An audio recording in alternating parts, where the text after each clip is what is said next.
नमस्ते बच्चों। हम लोग चैप्टर रूम 10/8 कर रहे थे और ये आज हमारा उसका आखिरी हिस्सा है। अभी तक हमने देखा कि मिसेस एंड मिस्टर मलिक ने अपना घर बनाया और उस घर को गवर्नमेंट ने ले लिया और उसके बाद जब उनको वापस मिला, अब बेटे बहू के साथ मिसेस मलिक जो है उस घर में शिफ्ट होने जा रही थी। उन्होंने देखा कि जो लेडी उस आर्किटेक्ट ने ड्रॉ की थी वो तो उसकी बहू की जैसी थी, same choice and all that. तो वो लोग घर पहुंचते हैं, बेटा बहुत बहुत एक्साइटेड है और अपनी माँ के लिए कार का दरवाज़ा खोलना भूल जाते हैं।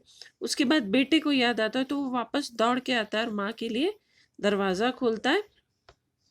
अ ड्राइव, यहाँ से हमें देखना था, a drive in the evening always makes me go to sleep, mother spoke in a whisper.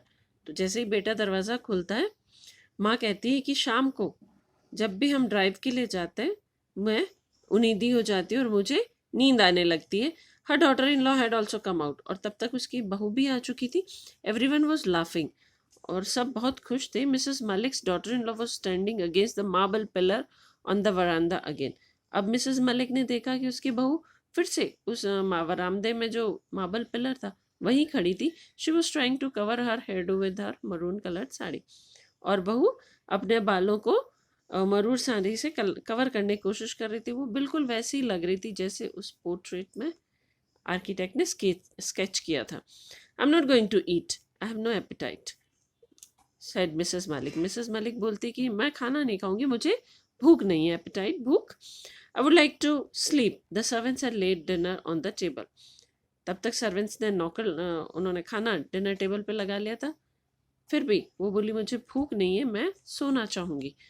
Then better retire to your room, said the daughter in law pointing to. अब बहू बोली कि तो फिर तो माँ आप अपने कमरे की तरफ, अपने कमरे में चले जाइए, और उस कमरे की तरफ इशारा करती है जो कि उन्होंने अपनी सास के लिए बनवाया था। ये देखिए, a 10/8 and her son conducted Mrs Malik to it, holding her head. She was feeling terribly drowsy. अब वही उनको रूम मिल रहा था जो उन्होंने अपनी सास के लिए बनवाया था, और बेटा अपनी माँ को उस रूम की तरफ ले जा रहा था। मिसेस मलिक बहुत ही ज़्यादा ड्राउजी मतलब उनींदी सी महसूस कर रही थी। मिसेस मलिक शुक हर हेड अगेन। अब मिसेस मलिक ने फिर से अपना सर हटाया। But what was wrong with him, her husband said, already gone. Would she would follow him, one day she must do it. लेकिन गलत क्या था? अब जहाँ उनके हस्बैंड चले गए उनको भी आखिर वहीं जाना था। तो ये स्थिति वही थी जो उन्होंने अपनी सास के लिए सोची थी। I thought it could be my mother in law's room after her, it might be converted into a store. These words reechoed in Mrs Malik's years.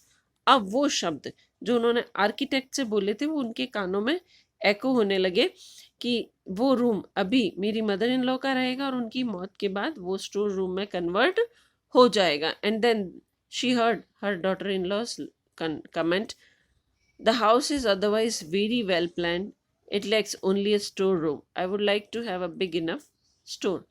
तभी उन्होंने अपनी बहू के शब्द सुने। वो कह रही थी कि वैसे तो मकान बहुत ही वेल प्लान्ड है, बस एक स्टोर रूम की कमी है, मुझे एक बड़ा सा स्टोर रूम चाहिए। Mrs. Malik heard it and she felt as if she was sinking deep and deep into the bottomless well.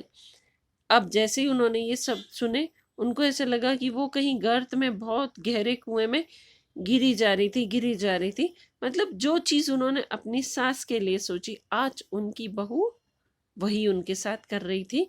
तो इसका मतलब ये कि whatever you think for others happens to you also in the end. Okay बच्चों, I hope आप लोगों ने story enjoy की होगी। हम लोग अब नेक्स्ट क्लास में इसके इम्पोर्टेंट क्वेश्चंस देखेंगे। Thank you.